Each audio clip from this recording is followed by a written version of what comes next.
Marcus Rashford. Oh, glorious! That is a special one. Boom, bam, bam. Welcome to the United Hour. I am President Chad, and in the house with me, we got the man Robert, and we got the man Tonio. You are taking us in either on Twitch, Facebook, or YouTube. Smash that like button, get involved in the conversation, talk to us in the comments. We got Courtney Andrews on the inside already. Good afternoon.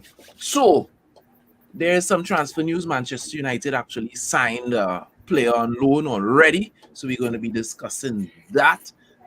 We're going to also be talking a lot about the man Casemiro and what does he bring? What is he bringing to this team and how long he could bring it? And later on in the program, we're going to be talking about our game against Everton, which is tomorrow. So, we're going to do a little preview segment a little later in the program. But let's start off with the transfer news. So the man Jack Butland is a Manchester United player from now until the end of the season. He's on a loan. Who do we get him from? Can't remember. Crystal Palace. Crystal Palace, right. We got him from Crystal Palace. No, I wouldn't lie to you. I was telling myself, if I was Tom Heaton, I would probably have to go and see what's going on wrong with me in life. Because it seemed to me like Ten Hag is determined to have another goalkeeper.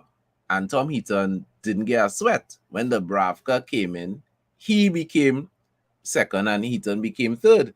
Now, we have to remember that Tom Heaton came to United with offers to go elsewhere and probably start in the Premier League. And he decided to come to United to be a backup. So I was like, Tom Heaton have goodies or something, what's going on? Why did you leave him like that?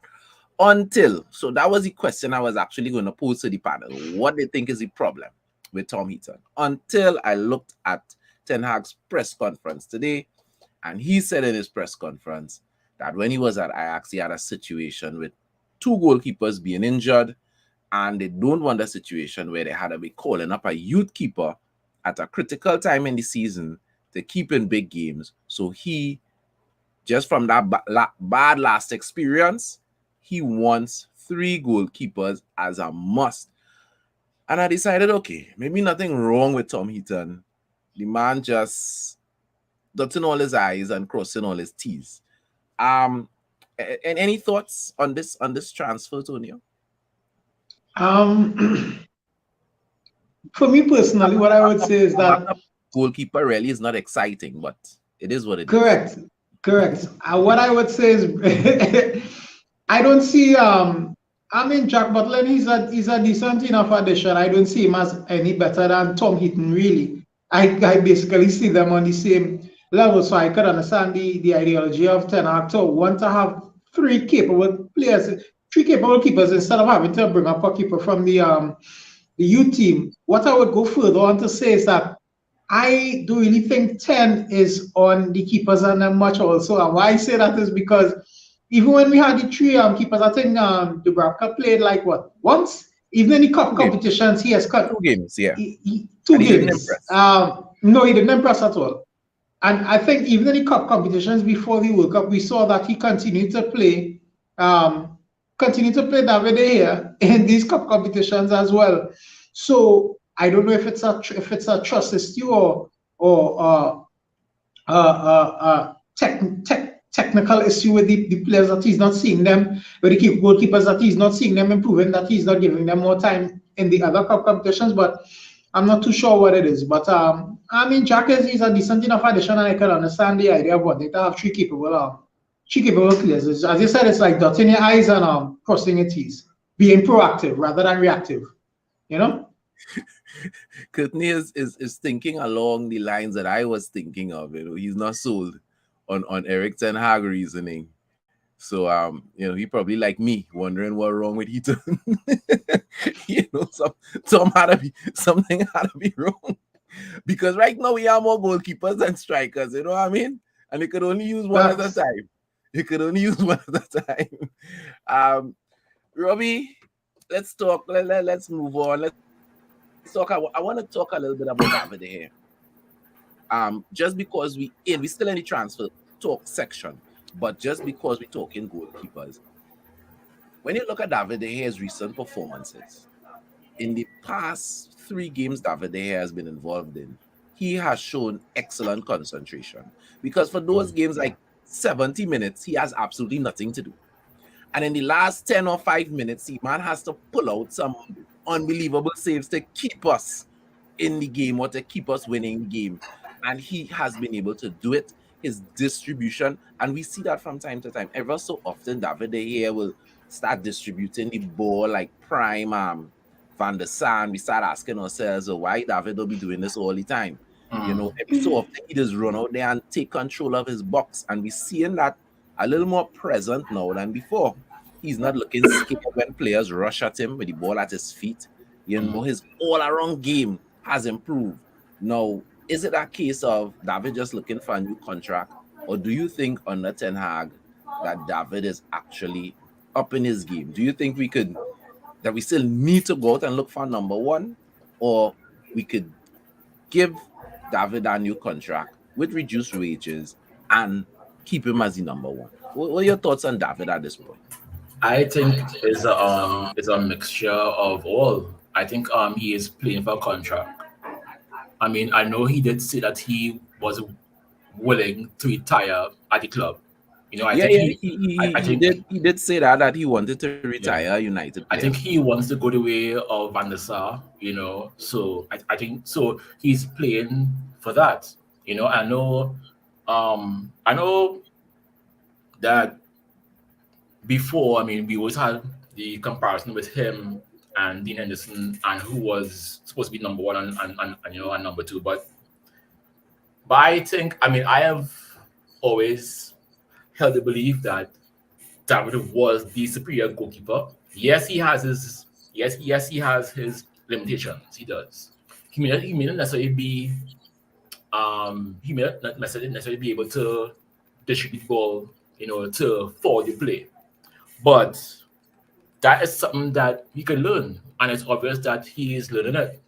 You know, he has proper coaches now that can really bring that out. So, and to me, the man shot stopping ability is next to none, because even our last game we should have been down, but the man, I saw it was a goal, but the man just put out some miraculous saves. You know what I mean? So, I mean, I have always held belief in David. You know, so let me ask you this: if it is he's willing to take that pay cut, you giving him a new contract, yeah? Yeah, I mean, unless you telling me that you are going out there to bring in All Black, all right? Yeah, but I mean, don't get me wrong.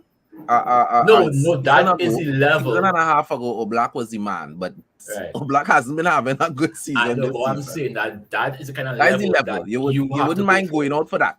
But you can't tell me we are gonna get rid of David De Gea and then bring in somebody else. To me, that doesn't make sense. Either you go Somebody up and come higher, yeah. You know, or you stick with him. You know, I know me and I know, so like I have always said, you stick with De Gea. Yes, you stay with the guy that you know, and De Gea has shown that he could learn something new. And if he can continue down the road that he's going, I don't see a reason why we must, you know, change. I don't see why. Tonio, you know, just piggyback a little bit on what Robert was saying. There are a couple times in those games where those guys raise up and take that header, and I swear it's goal. I just waiting to hear way boy 1-1 or whatever, and then you see how David save the ball. Is like, you know, you wasn't expecting the save because the man's so right there. You're telling yourself that have to be good. So I understand what Robert is saying, and I am just hoping that it is not a Willan situation where soon as contract negotiation come on, you're the best goalkeeper in the world, one of the best players in the world in your position, and then after all of a sudden you forget how to kick the ball with your feet, and you're afraid to run in the box to clear the ball. So what say you? Keeping David? Yes. Honestly, I have really thought about it and looked at it from all sides.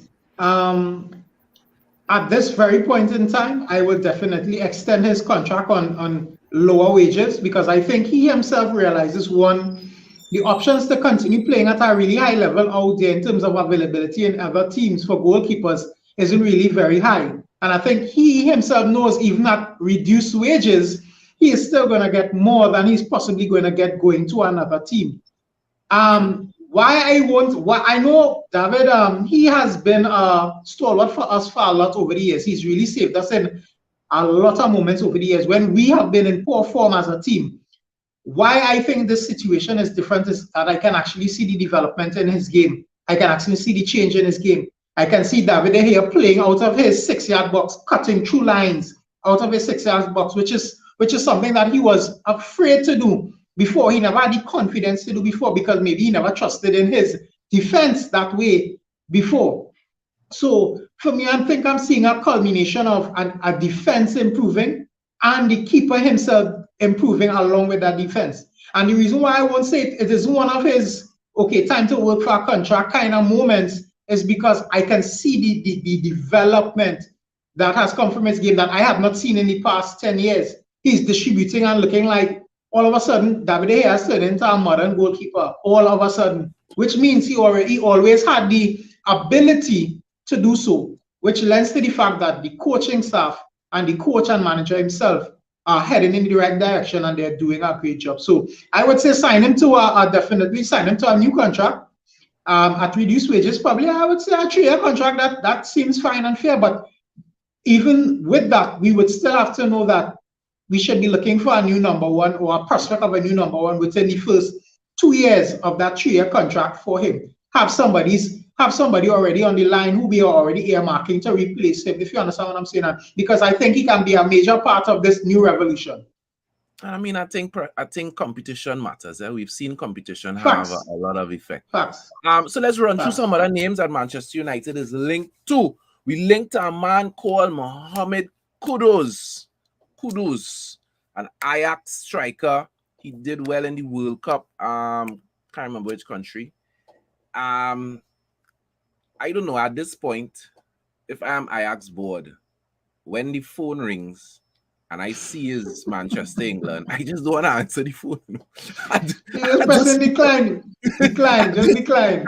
At this point, I mean, it's like, oh gosh, boy, we can't leave Ajax alone. We'll be linked to, just know we can be linked to Ajax ball, boy. You know what I mean?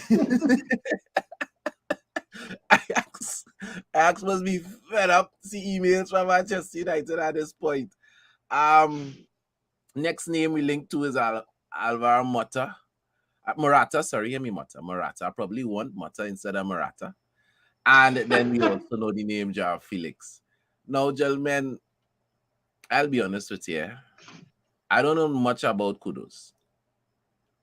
I don't want to see Morata. Ever since the man put his head in red and I got excited about him coming, it didn't materialize. And he's Darwin Núñez before Darwin Núñez was a thing. Right? He does miss more than he does score. And as much as I think Joao Felix is unbelievably talented, I think he is more of what we already have. Players that could come off the wing and cut inside and not a proper number 9. That is my thoughts. So the question might be, well, okay, Chad, who would you want to see United get? I have no clue. That is where I at.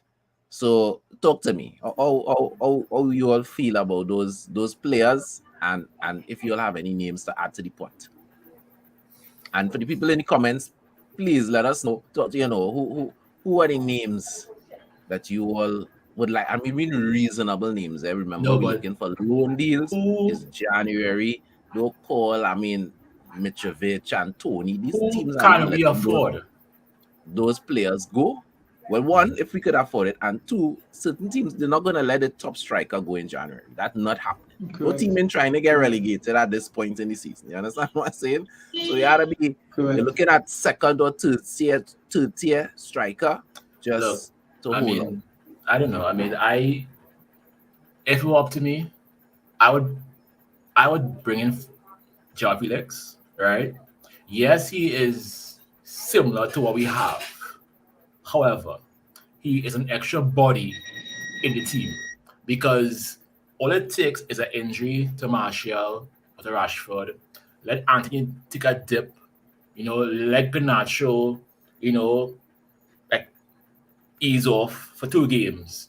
And then we would need a Joao Felix to be in there.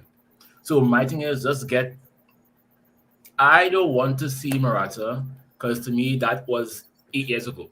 8 years ago, dog, I know get my house. That was 8 years ago. You was ready to order that Morata jersey. 8 years ago, right? My bed was still black, right? And I said it grey now. I don't want to hear about Morata. And I said I don't want to hear about no Morata.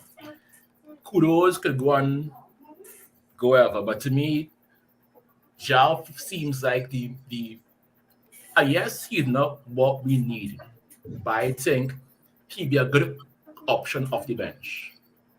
All right. Yeah, because I mean we have too much games, and to me he would make sense. He would make sense. Kes mentioned a name that I left out. He's saying that he would gamble on Memphis again. I was just about to mention him. Yeah, I was about to mention style him. of player, kind of false 9, cut off the wing, cut inside.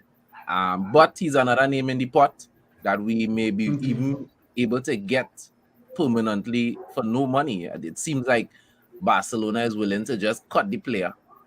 Just like just leave. Right? That's the impression that Barcelona is giving. They're just ready to cut the player. So talk to me, Tonio. Plenty names in the pot. Anything that interests you? Yeah.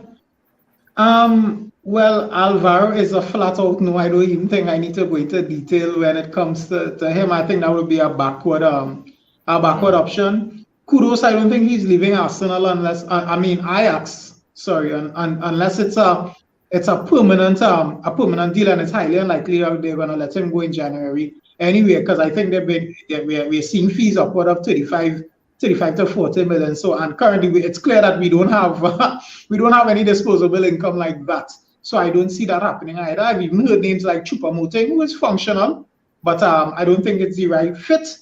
I honestly believe that Joao Felix is probably the player that 10 may want to bring in the most, but based on what Atletico is asking for, I think they're asking for like 12 million in loan fees and his complete salary, which amounts to like 21 million for 5 months, 21 million for a 5-month loan deal, which financially it's not feasible and it doesn't make sense. So even during the heights of Ed Woodward's time, when he used to say stripping, like money is not the problem. Yeah, that's even ridiculous. in the heights at that time, that deal wasn't making sense. So it definitely at all. So, but what I feel we will actually end up with is I think we will actually probably end up with Memphis, paying a small fee to Barcelona and paying his wages for the 5 months. And I personally have no problem with that, because as a manager, you have to be able to not to navigate the market within certain periods. Obviously, we are looking to be sold. So we know that for these next couple of months here, it's basically loans or very, very, very financially feasible needs. So if it's to bring in Memphis for 5 months and he can be functional and play the role that we require him to, and he does the job, I don't see a problem with that. And then we bring in the striker we want to bring in the summer. So we have to be smart also, All right. Cool. Well, gentlemen, we're looking to move on now. Quick fire. We're gonna talk about the man Casemiro. I mean, Robert and I, a lot of times when we watching and viewing parties or just talking United on the phone for years, one of the things he and I have always been talking about is that Manchester United has never replaced Roy Keane. No. Right? Yeah, Carrick was good. He had good leadership. He had good ball distribution. He had good awareness of the game, but he wasn't that commanding presence in the middle of the park. Right? He wasn't a Manchester United down. Come, I'm going to grab this team by the scruff of the neck and rally this team to get stuff done. You know, he was good for his capabilities. And between those two guys, there's nobody else to talk about. To me, the only other real standout, I'm not saying we didn't have decent players, but the only other real standout was this guy we got from Bayern Munich and had a lot of injuries. Oh, Hargreaves. Hargreaves. No. Yes. Yeah, himself. Owen Hargreaves spent one season for Manchester United in that position. He used to play, you know, he was a utility player. He could have played right back, he could have played wherever, but he spent one season and we actually went and won the Champions League with him in that position in that season. So you had Keane, you had Carrick, you had Hargreaves, and outside of that, we really haven't had dominant, solid players. And even those other players really wasn't in Roy Keane's shadow.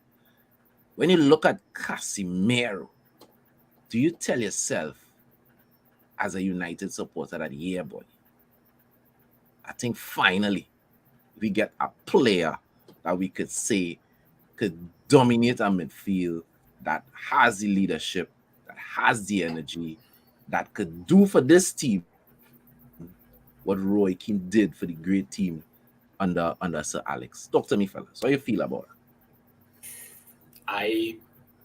I mean, but when we brought him, right? I know it was very quick, right? We was literally linked with him today, and then by next week he was here. And I never thought that Real Madrid would let go of him, for him to come here. But I remember so many people was saying, why we bring him here for? He's so old. And I remember even within our group, I had a few guys, including Tonio, right, who was all for fellas, take your time, relax, you'll come good. No, he too old. First game, you didn't see him. And as per usual, boy come and say, talk to me now, fellas. I know, I mean, if it's one thing Tonio have, he's win. It was one thing. I mean, the man, Casemiro came to the team and proved so many people wrong. He proved Jimmy Carragher wrong. He proved even the same Roy Keane, he proved him wrong. He proved so many points. Yeah. Not even him. He is just an absolute waste of time. But people who know football would know. All it took for him was one game for him to get the rhythm of the Premier League, and then you're gonna see him, and the man is doing what we all need. Because I mean, I used to watch a lot of games with Real Madrid, and this guy was class. And you're seeing it now. It's like the man has come in, and to me, he did for us what Bruno did for us when he came. He raised the bar. What I believe Casemiro can do, what Bruno can do, is he will have the bar here, they will keep going up. I think fellas will improve. Even Bruno has improved. Everybody around him has improved. I mean, our defense looks more sure. You know, we have the Butcher and we have Champions League Varane in the back. And these men looking class. David De Gea has more confidence in himself because he knows he has that guy there. You know, I mean, even the last game, I mean, the guy made a tackle in the box. In my mind, I'm like, wow, this man tackled the guy in the box, no penalty, clean as a whistle. You understand? This man is class. And we need to thank the Lord that we got beat by Brentford and by Brighton 6. Because if we didn't, we'd never buy him. If we weren't at the bottom of the league after those two first games, we'd have never bought him. We'd have never, ever bought him. So I am thankful Let me read this comment here from Martin Phillip. He says Casemiro would be United's captain next season. All right, he is what the team needs to go forward. Plus, he has winning qualities. I know there are a few people that wouldn't mind that. The guy has five Champions Leagues. 5. What more? I was one of those people who were a little skeptical about Casemiro, not because I questioned his ability, but Real Madrid has sold us 6 for 9s. Big clubs in Europe don't deal well with Manchester United. No. When Bayern Munich and Real Madrid selling us players, they just normally sell us players when they're on the decline. Right? That has been the history. Big teams, just do us dirty. And I was like, I thought Casemiro was class. I always liked the player. Watching Real Madrid in those Champions Leagues is like, this man is it. But in the back of my mind, I'm like, yeah, but Real does always do us dirty, boy. But wait does them know, boy? Wait does them know? Why they letting such a good player go? I mean, yeah, they bought Camavinga and whoever else, but you're telling yourself, these fellas still young and coming into their own, they're going and let go Casemiro, boy. And then the fee and all. The fee I thought was too high. No, I telling you right now, we get a bargain. A bargain. Right now, it was a bargain. So I was nervous, but I never thought he was fast per se. I just thought that based on experience, I thought Real Madrid was pulling out. That's exactly it. That's exactly it. What I could from Kes, and then sure, and then I will let Tonio move in. Kes is saying I agree with Robert. Casemiro raises the bar and levels for everyone. Look how Shaw performed in Martinez's place. You would think he was a natural center back. What I would say honestly is that Casemiro coming was great news for me. It was very unexpected, and I think a lot of Manchester United fans were skeptical when they heard it was going to happen, but it actually did. What I would say is that I thought we were getting a very good player. My concern was whether he would be he would still be able to maintain the levels that he did at Madrid. I was expecting him to be on the kind of a bit on the other side of what it is he used to be. But what he has shown is he has come in and raised the level even more and shown that he is even capable of doing so much more. And it's only because his responsibility was less at Real Madrid because he was surrounded by class players. Why I do think they let him go is because they realized they still have Modric, they still have Cruz, they brought in Tchouaméni, and they had Camavinga. And I mean, with that price tag, it was just good business for them. It was just good, too good a business for a player of his age. It was just too good for them to turn down. So, but I think both parties really won out in this in the transfer, and he has been major for us in terms of the captaincy. What I would say is, don't give him the captaincy. When Harry Maguire leaves in the summer, let that captaincy go to Bruno Fernandes. Let Casemiro do. Let Casemiro does what he does. He's a leader of leaders, because we saw that's what Ten said. His intention was to bring leaders into the team, strong characters into the team, and he is definitely that, and he leads by example. And I mean, 5 Champions League. You can't speak to me if I'm talking on the pitch. You better be paying attention, attentive, and raise your levels. You understand what I'm saying? Mm. So we have an opposing view. Suraj, we haven't heard from you in a little while. Suraj, nice. Ask him why. Ask him why. We would love to know why. Of course, I'm going to ask that question. Suraj is saying that Casemiro is overrated. I'm not going to ask why. That might be too long for you to type. What I would ask Suraj, he's also saying, what about McTominay and Fred? What I would say, the question I have for you is, if he's overrated, name for me 2 to 3 CDMs that are better than him at this point in time. Right? You just send me currently, and don't tell me Fred and McTominay. Don't do me that. So just tell me if he's overrated. Tell us who's better. Because if a man overrated, it means that there are people better than him out there, right? Yeah. So let us know who you think is better than Casemiro. But I would say this, right? I don't like comparing him to Roy Keane, because to me, Roy Keane is Roy Keane. Roy Keane has an aura about him. To me, that's putting undue pressure.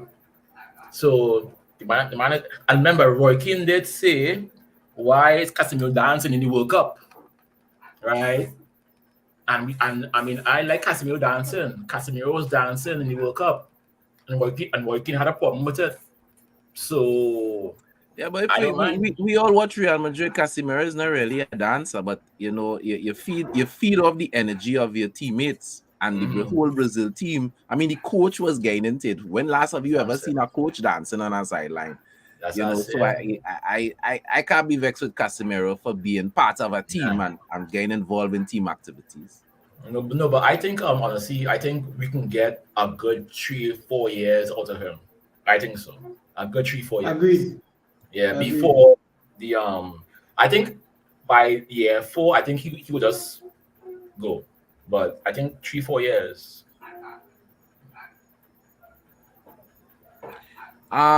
It don't have to be in the EPL. You could name me, Siraj, 3 players that you consider better than Casemiro in his present position anywhere around Europe. You know what I mean? Anywhere around Europe, I will be interested in hearing those names. I understand what Robert is saying. I don't particularly like to do the comparisons either. But one of the reasons I specifically compared him to Roy Keane, one, is because I have always felt that we were missing that type of player in Manchester United midfield. Yeah. Right? Yes, we've had good players pass through, and I listed a few, but that type of player is one we missed. And 2, Roy Keane was an integral part of a team that was winning stuff.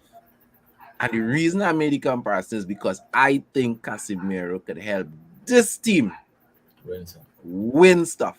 You know what I mean? And that's the reason. Not that he don't need his own kudos in his own right, but I think that he could take United to that kind of level, because the truth be told, as you all said, as Tonio said, the hair looks more confident, the CDM, the back four looks more confident. You know, nobody is concerned when we see Fred coming off the sideline, because we know he is not coming to totally shut the other team down. He's coming to do what he does. But as long as Casemiro there, you know, there's just a greater confidence. And what shocks me is that as good as he is, he still gets into the box. He still gets into attacking positions. He still falls back sometimes and gets into our penalty area to clear the ball. You know, that his awareness is really up there.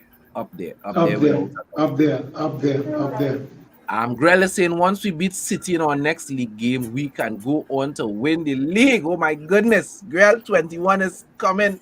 Well, it's nice to hear somebody with that kind of enthusiasm. Hey, calm down. No, don't leave Grell. Grell. I am glad to finally hear United supporter with that kind of enthusiasm. I said it last week. I need to relax. Too casual. Men like they don't appreciate being top 4. Yeah. That we so close to 2nd and 3rd. You know, men getting on like you're not gonna like my top 4 list, you know. You're not gonna like my top 4 list. So we're gonna jump into that conversation in a little bit, but let's do our due diligence and talk about Manchester United's next game, which is tomorrow. Manchester United versus Everton.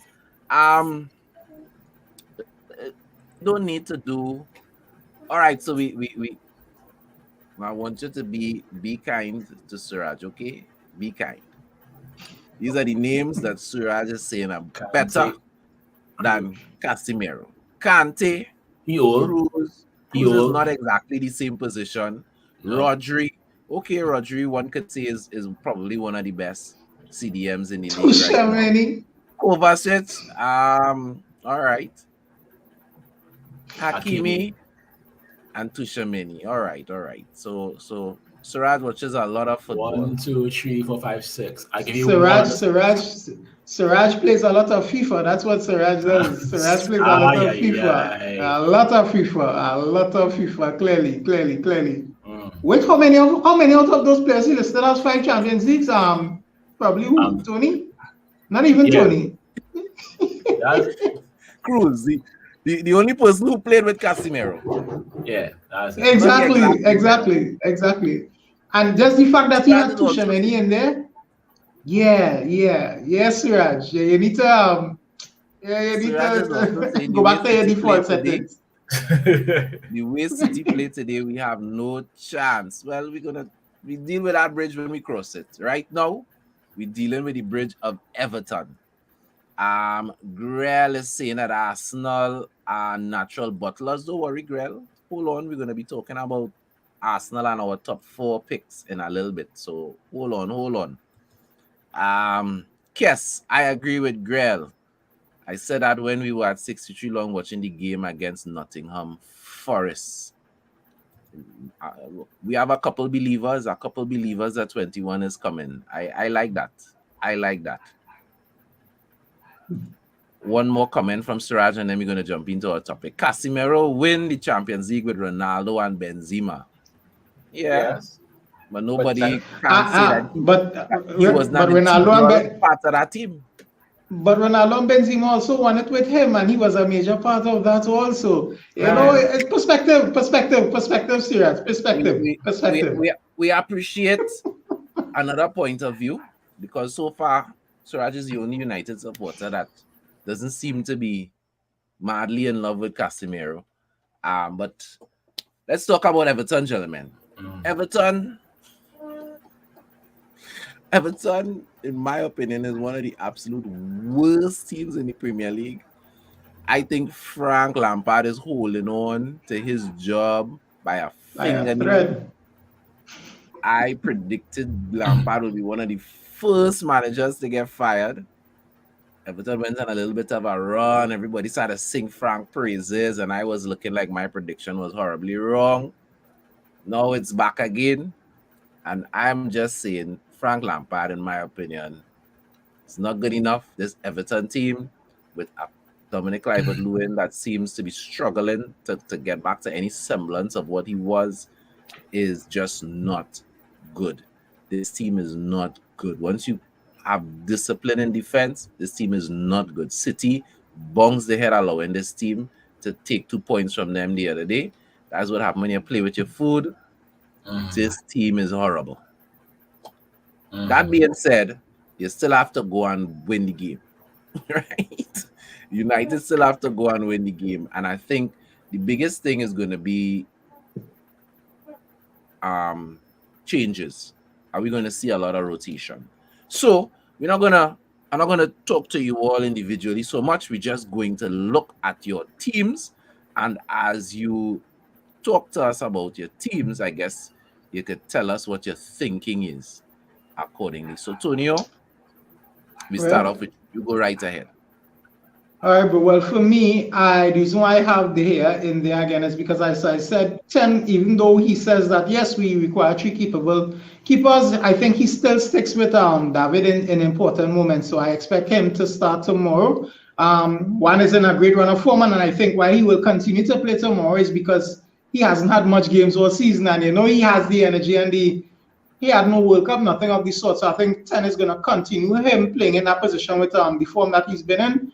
I think Lindelof is going to get another run. I think it may either be actually Harry Maguire and Martinez, or Martinez and as you see, Victor Lindelof. That's my thought process. And when Malacia will come back in for and give Luka a bit of a rest for the because remember the next game is against Manchester City, so you wanna rest a couple of important players. I think we're going to see the return of McFred tomorrow, with Eriksen playing also simply because Donny is clearly injured. So in terms of rotating in that position, he may want to give Bruno a rest. So Eriksen is going to play in that role alongside Ilanga, Garnacho, and Anthony on top. We're going to see if he's going to come on and do numbers in the game. But definitely Anthony on the right hand side, Garnacho on the left, and our boy through the middle there, Mr. Ilanga, is going to get a run out tomorrow. So we're going to see. If it's too tight coming down later in the game, you're going to see the starters really come into the game. Otherwise than that, we hope that these guys do the job tomorrow. I believe that they definitely can. That's if they actually start the game.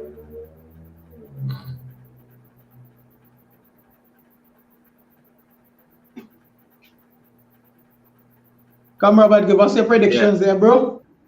I went with this team because I feel as though we have Charlton on Tuesday in the EFL Cup, and I know in the EFL Cup, if we beat Charlton, we be in the semis and then the final.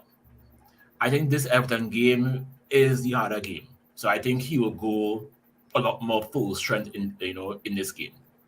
So again, I went the same way. I went De Gea and goal. I think Juan will still play because I think he has a run of games. I think Dalot may come in for the game on Tuesday.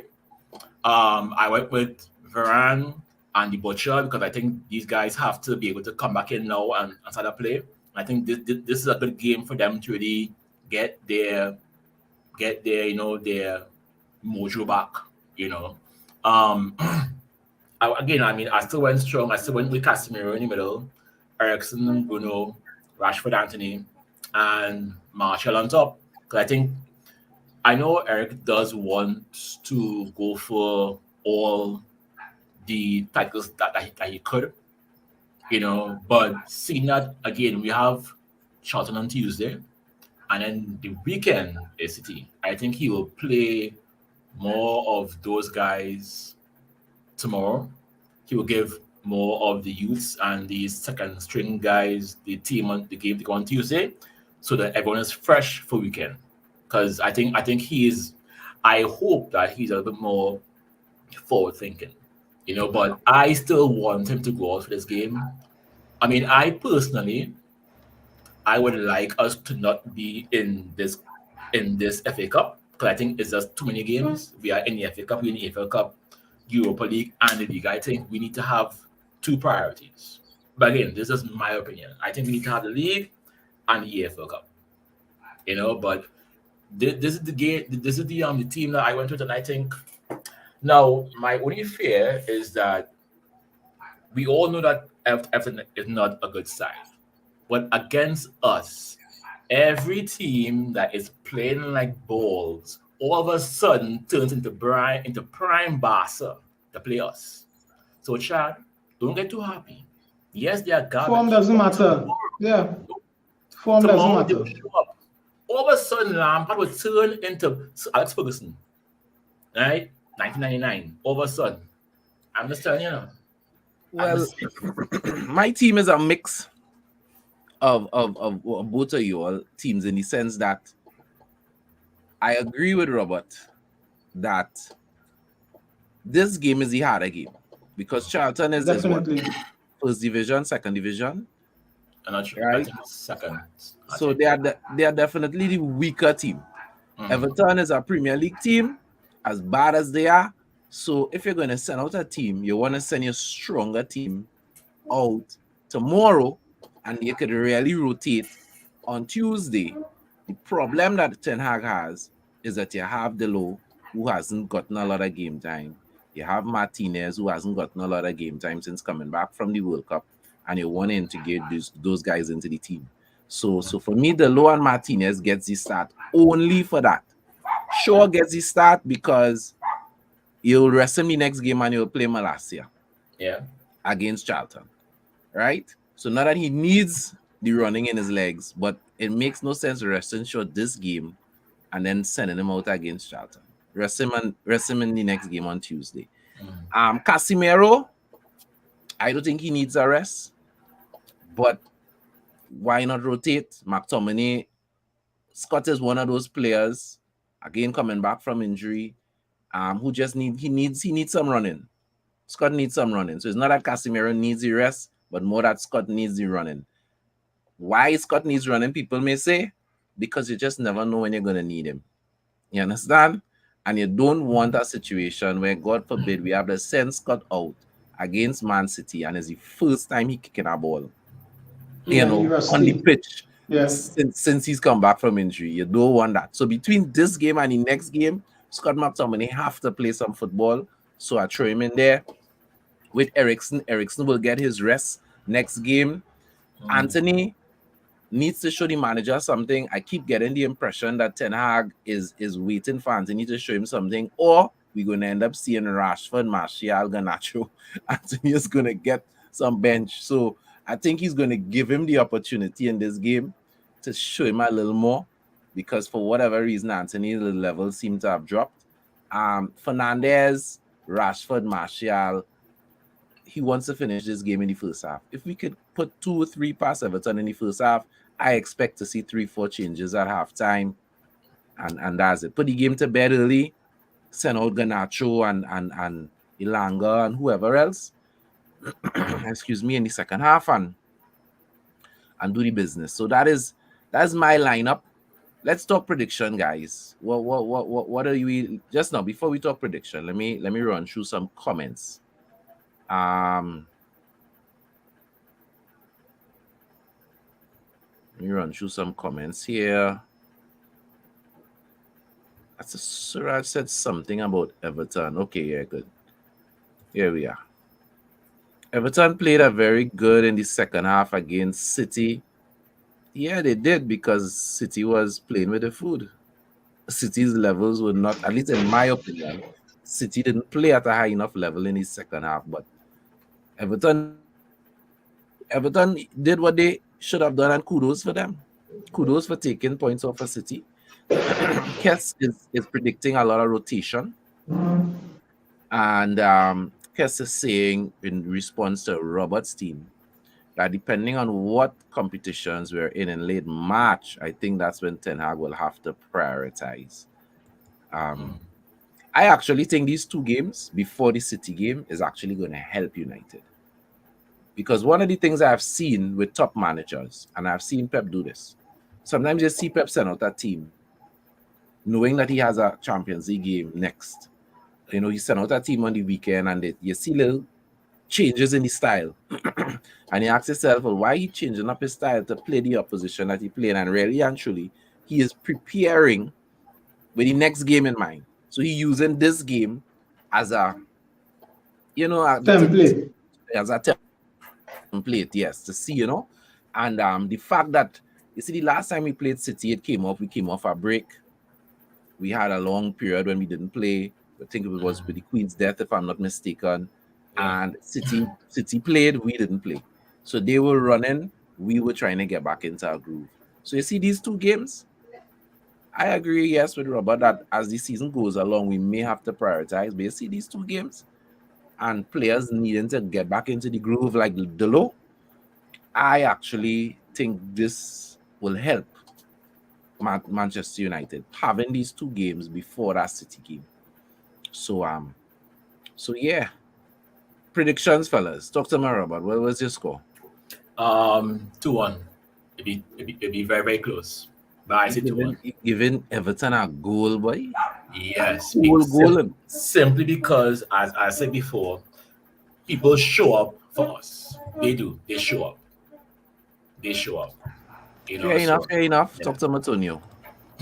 I would say 3-0 to United, and I agree with what Robert said. When you play teams, like there are certain teams when we play them, form really doesn't matter. It just becomes like a derby game in a sense, and Everton tends to be one of those teams. What I would say is I don't think this is our United of the past, meaning that when we meet up a team like this, a bit of a bogey. I think that Ten has things under such control that the game tomorrow, it may not necessarily be a comfortable one, but it's definitely going to be a victorious one, and another clean sheet. Definitely, that's how I see it, and that's how things are changing and the culture is changing at the club. So definitely, I'm looking forward to it. But 3-0 to United.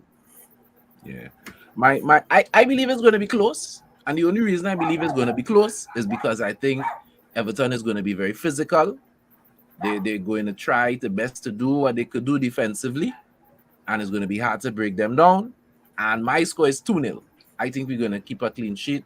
I don't see how Everton has, the danger. Yeah, I mean, the Mari Gray is dangerous. They have players that could probably hit us on the counter. And but I think we can handle Everton. So 2-0.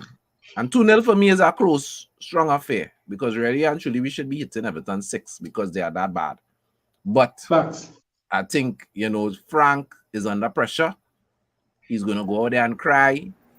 in the dressing room, tell these fellas, hey fellas, if only don't do something for me, I'll lose my job. All they can do, I'm gonna lose my work. What would motivate do? the guys. The guys gonna go out there and put on a performance for Frank, keep him in the job. So 2-0 United. That is my score. That's my score. So guys, Manchester United over the last game week and this one have finally emerged in the top 4. Plain and simple. Do you all think that we are going to remain in the top 4? Or do you all think that we have our next 2 Premier League games are Manchester City and Chelsea, right? Chelsea or Spurs? Arsenal, right?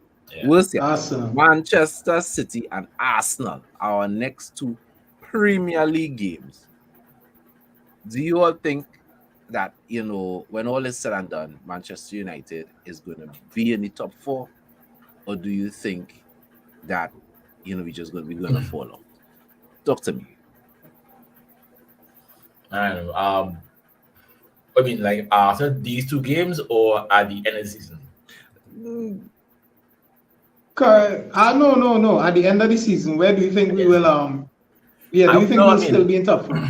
I think end of the season we'll be in top 4 because I think we may not necessarily beat City. We may not necessarily beat Arsenal. We may draw. And even if we lose, I'm not seeing. You see how before City used to embarrass us? They used to don't train the day before and just embarrass us. I think this time around, it won't be an embarrassment. I think this time around, it will be a game. I think even if we lose a 1-0, which I believe is the most that we can lose by, the most. The men could say, yes, no, we fought. I think this time around, we have the players to really and truly challenge City. Right? And against Arsenal, we have the only team that have beaten Arsenal so far. Do you think we can beat Arsenal again? Listen, man, I hate Arsenal. Right? I hate Arsenal. And I love to beat Arsenal. I love to beat Arsenal. I love it. This time around, we will win, but it'll be tight. Right? It'll be tight, but we will win. But even those tight games that we win are even better. You know why? Because they will claim, we played good football, but they didn't. They lost. And we won. Right? And I want to go back to Island Bear, right? And watch them same men make uniforms to come to a game and lose. I love to beat Arsenal. We have to stop Arsenal from winning the league. We have to do it because City not doing it.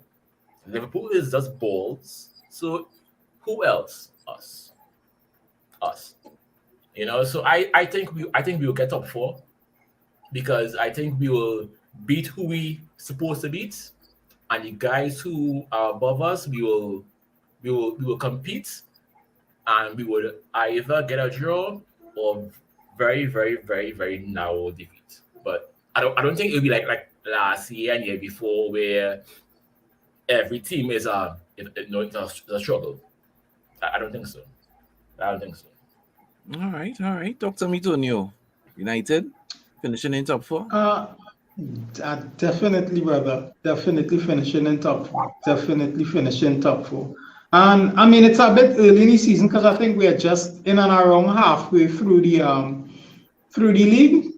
Just in and about halfway through the league. So it's a bit tough making predictions at this point in time. But definitely, if we're talking based on current form, I definitely have Manchester United in the top 4. And when you hear my league list, my 1 to 4 list, you're gonna see and understand why even more so. But definitely based on form, I see us making top 4. I think the manager has brought some stability to the team where we are playing at a consistent level. I don't expect us to win every single game, obviously not.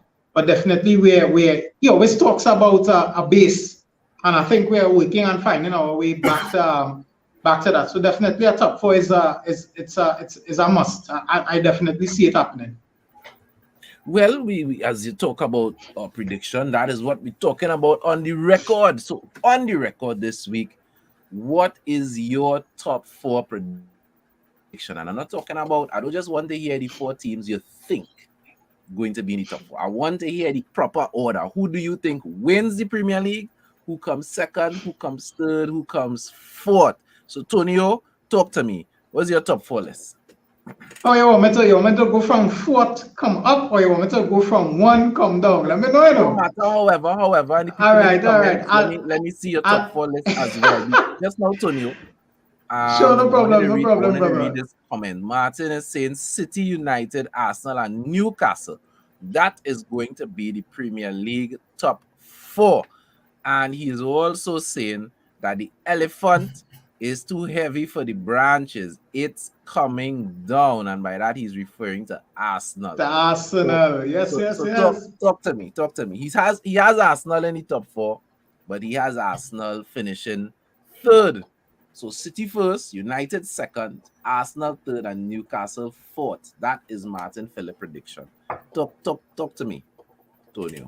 All right. Well, I actually have Newcastle coming in fourth position. I think they have been in good form this season, and definitely I have rated Eddie Howe since he was at Bournemouth. I like his style of play, and he's definitely transitioned that to Newcastle, and I think that they have enough players in terms of squad, in terms of depth, to really continue making a push for the for top one. I think they're gonna finish just in and around in third place. I actually have Manchester City because I don't think that they are the.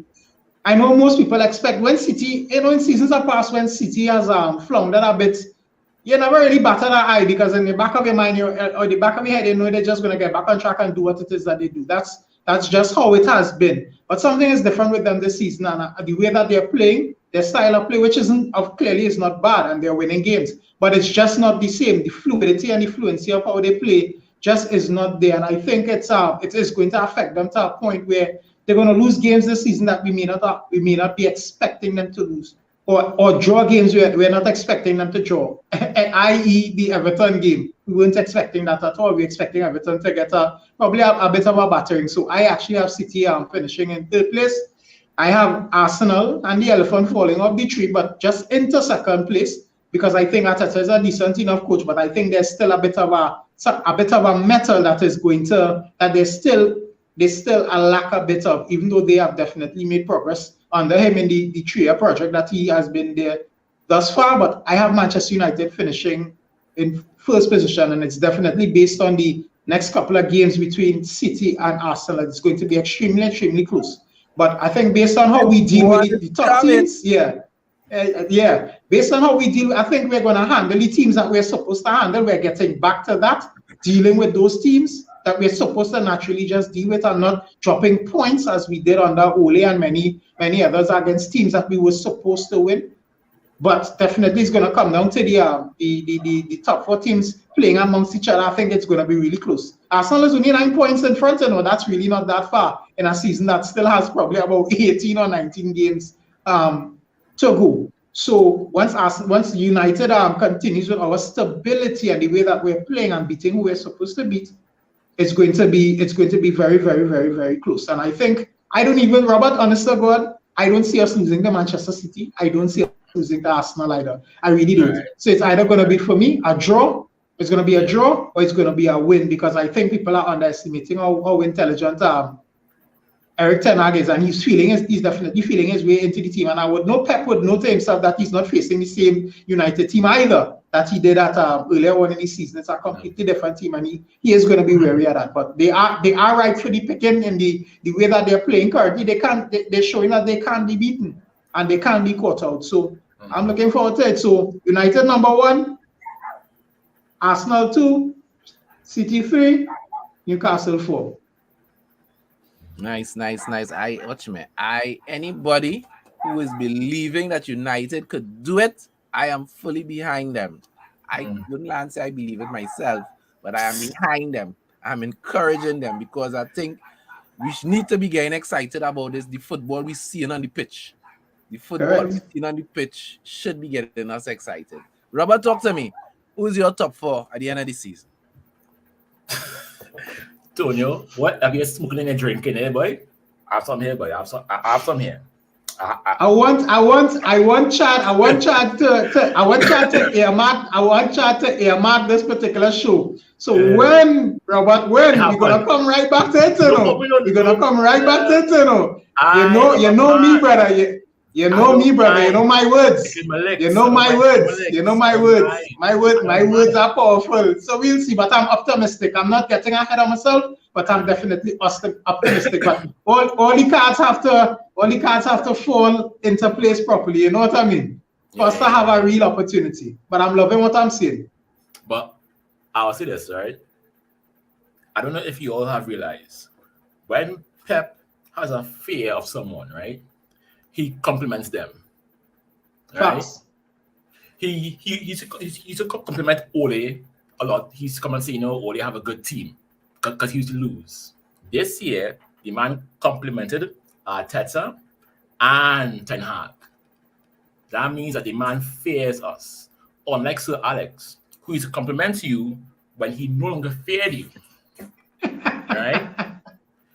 Pep is a fraud. I've told him before. Martin Phillips. Facts. I said this. Facts. Martin Phillips. Watch me close. Arsenal are gonna beat you twice. You know why? Because Pep is a fraud. Haaland is not the code that men assumed. I said it at the beginning of the season. I said Haaland may come and score, but he won't. You know, he won't be as bad as men thought. Haaland hasn't scored in how long? I'm just saying. The man moving around sketchy now. I'm just saying. I've had Haaland on my team for weeks now. No points. Haaland is a fraud. Pep is a fraud.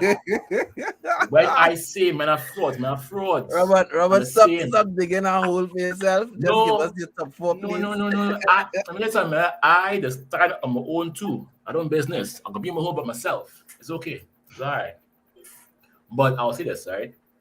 I can't call Arsenal elephants anymore because honestly, Arsenal they deserve to be where they are.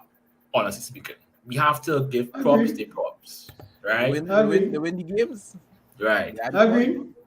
I hate them, but I'll give them the props, all right? However, City, I believe, has the pedigree to win the league because they are accustomed doing it, right? Arsenal, again, is that guy who take a girl to prom and feel good about himself, and then when it's time to seal the deal, failure, right? Failure. That's Arsenal. What does seal the deal mean, Robert?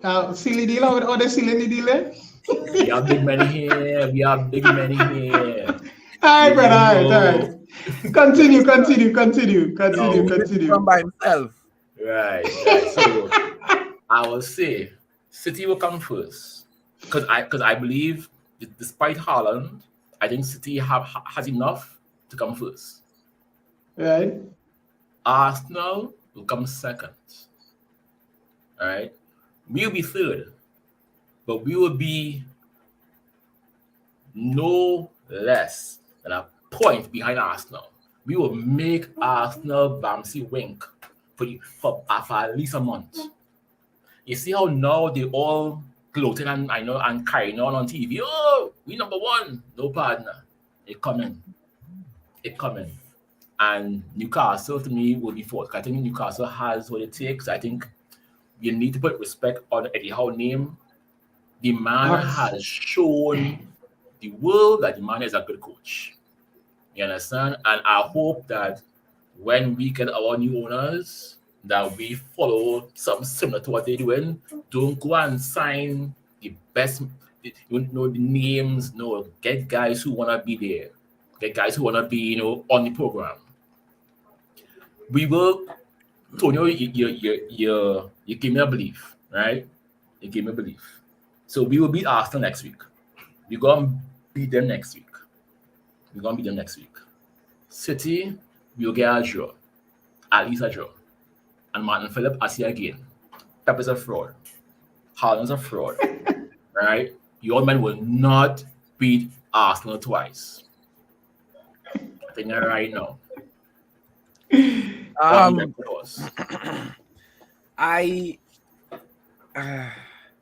Arsenal makes this hard for me. I keep expecting Arsenal to slip up. Part of that is history. I think in the DNA, they just have a tendency to do that. But every time I tell myself that they're going to slip up, they're just not. You know so why? At some point in time, you had to ask yourself, has Arteta changed this? Do you team? know why? The men have the people now, the Viagra. You understand? It did now. Before it wasn't there before, but it did now. Yes. That being said, I still feel Arsenal are going to slip up. I think City going to win the league. I predict Manchester United will come second. Arsenal will come third. And I think Newcastle are going to hold on to that top 4 position. I think United are going to finish above Arsenal.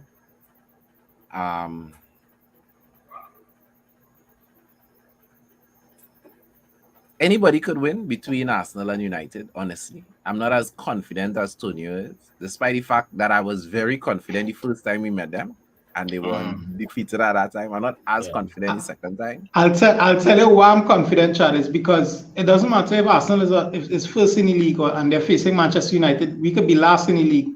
There's something ingrained in Arsenal when it's about Manchester United that no matter how big or bad they feel they are, when they come up against us, there is something that's underlying, that's always in the back of their mind that this is Manchester United and they need to temper themselves. So that is why I'm so confident. They could go on back and buff up themselves to everybody else. But when they come to when we're gonna deal with that. Yeah. One of the things I kept saying before the World Cup was this is going to be a season of 2 halves. Facts. People cannot expect that the second half of the season is going to be as easy as the first half. There are a lot of these teams that didn't have a lot of players that went to the World Cup that have a lot to prove. There are some of the teams down in relegation that are going to shock a lot of people. You understand? We have new coaches. We have Wolves with a new coach. We have a couple other teams. Villa with a new coach. Villa, right? Decent coaches too, no fly-by-night coaches, decent coaches. So the second half of the season, and I actually think my concern was the amount of players we had going to the World Cup. But I actually think this team is playing with an edge, and I think the boost to this team is being Ronaldo less. I think Ronaldo not being on the team has given this team a boost. I'm seeing Bruno trying flicks and tricks, and some people might be annoyed with Bruno's flicks and tricks because they're not all coming off. But we all know when Bruno's flicks and tricks start coming off, that confidence up there. Game over. Is a different Manchester United you're playing when that specific player flicks and tricks are coming off. And he is doing things he wasn't really doing before. And that is simply because the shadow of Ronaldo is no longer there. He's no longer there. He's the man again. And and this team performs well when there is a plurality of scores. Manchester United does not perform, and we have never performed well in our recent history without having multiple. Nobody was just talking about Cole, or nobody wasn't talking about York. No. It was York, and Cole. Yeah. Right?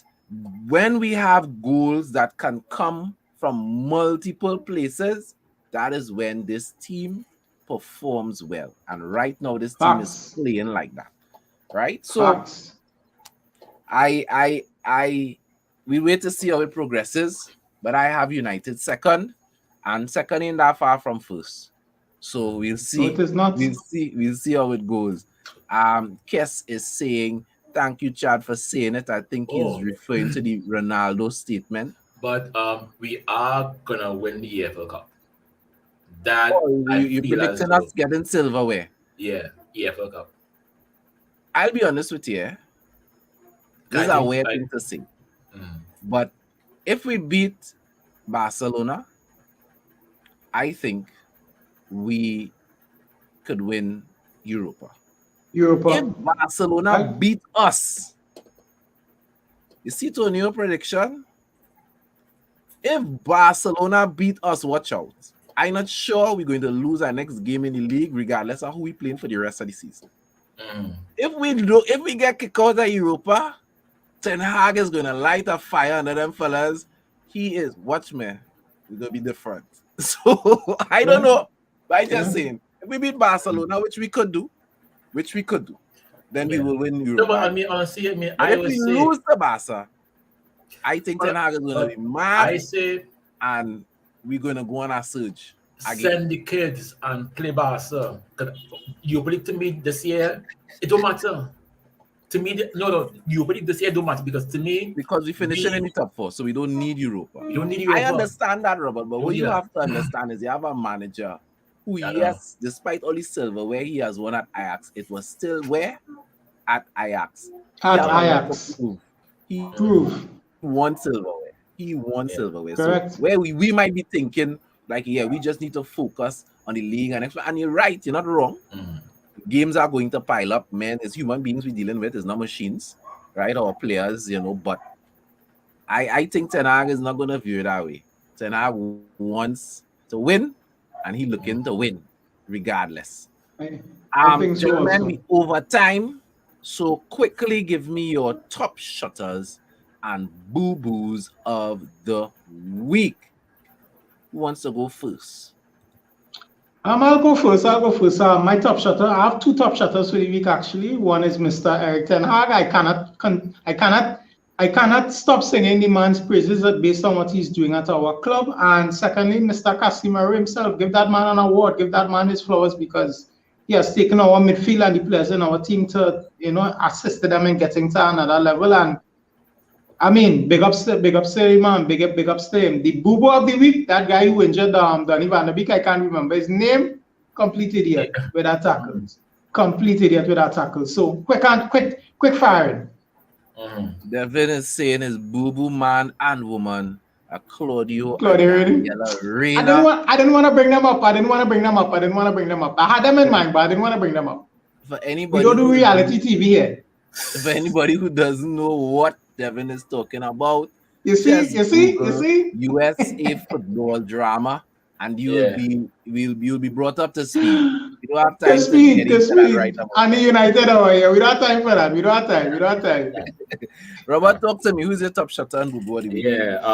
Top shutter, Casemiro. The man's a boss. The man scored a boss goal as though he's a striker. To me, Casemiro is a boss. That pass to Fred last game, he's a boss. Casemiro is the man. Boo-boo of the week, it goes to Liverpool for being just balls. Losers, boy. And sore losers. Excuses, boy. Oh my God. As always. It goes to Darwin Nunez. I am so glad that we did not go and buy that piece of shit. My Lord have mercy. This man is balls. This guy is horrible. This man could not score in a brothel full of women. He couldn't score still. You are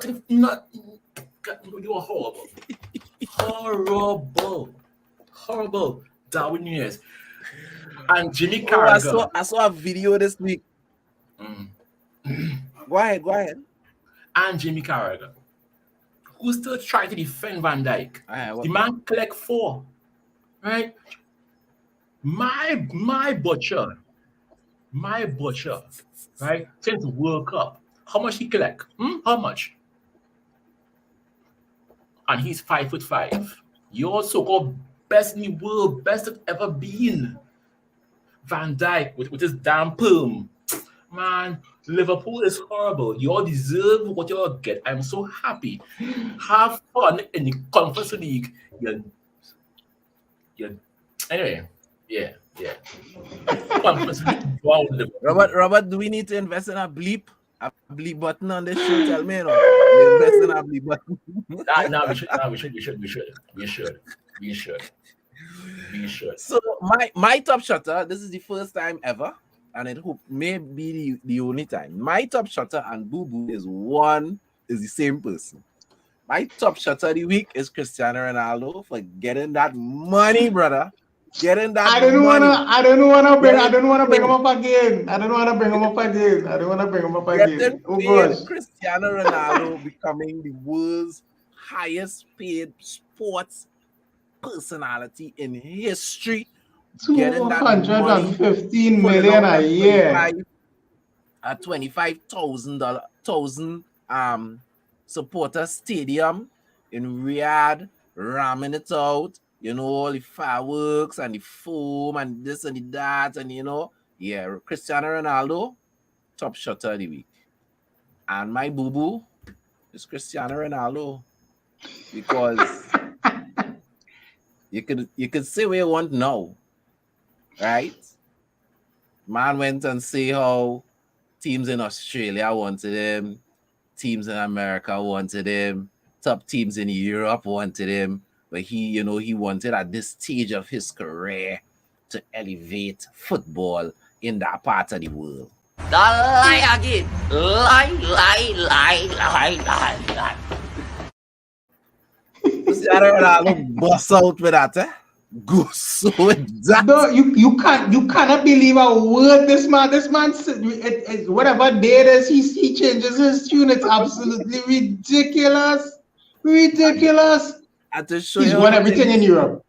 to show you how things falling apart, right? When the best agent, in my opinion, in the world is George Mendes, a man who has been with you since your very early days in football, a man who stuck with you through rape allegations, who went to the US to make sure and handle your business. You understand? A man who was doing the best for you decided here what's going on. You not listening to me and you not realizing what time it is. Let's part ways. Cristiano Ronaldo is the top shutter, but he's also my boo-boo for the week. You understand what I'm saying? I'm saying from a financial and other perspective, non-football perspective, Cristiano win. He's the top shutter. Facts. From a football perspective, I don't care if Cristiano breaks every record in Arabia. He could score a hat-trick every game. Nobody is going to care, because we're not going to know who he play against. We're not going to know the teams. We're not going to know the name of the players. All we're going to know is that there's somebody named Mohammed on the team. That's about it. Because every team will definitely have that. Outside of that, that's racist, Chad. That's racist, Chad. That's racist. How is that racist? It was in China. I mean, it's a guarantee, though. It's a guarantee. But from us, it just sounds a bit. But if it's one thing, if it's one thing, I tell you this, right? Them jerseys will sell. Of course. I am buying one. You know why I'm buying one? Because I'm an imps. I'm buying one because I love Ronaldo. So I'm buying one. If you wear that Riyadh jersey, men would think you're a St. Mary's boy, you know, that yellow and blue.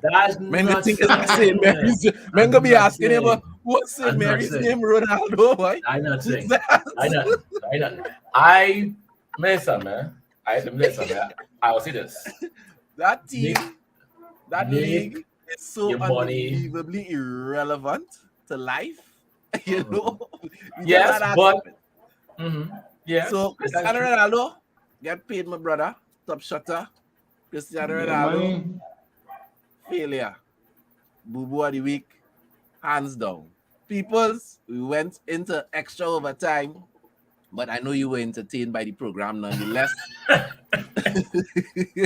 Remember Red Devil guy? No. Sure. That commentary. Yeah, the comment from Devin. Sure. Yeah.